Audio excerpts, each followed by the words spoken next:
the new law also sets forth mandatory sexual harassment training and policy language. Specifically on the policy side, the training side is things we've already been seeing.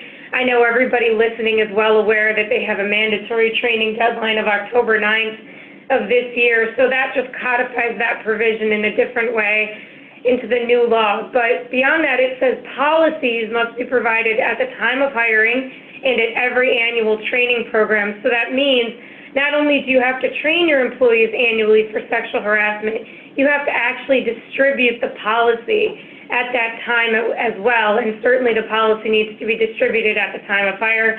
I think most people listening have just included that policy in their employee handbook and are just distributing the entire thing at the time of hire. Beyond that, policy and the information presented at the sexual harassment training must be provided in English or in the other primary language of the employees as specified by the state. New York State has released the training and the policy in a number of languages. It certainly has not released them in all languages that are spoken in New York State.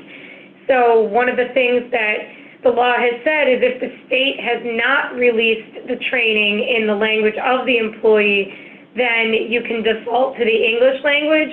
I frankly think that's a rather big risk to take if your employee does not understand the sexual harassment training because they do not understand the language. It's still going to be the employer's responsibility if that employee is harassed and makes a complaint. So what I've been doing for my clients who have employees that don't speak English or don't speak English primarily, but the state still hasn't released the training, is we've been hiring translators and interpreters to actually do that work for us.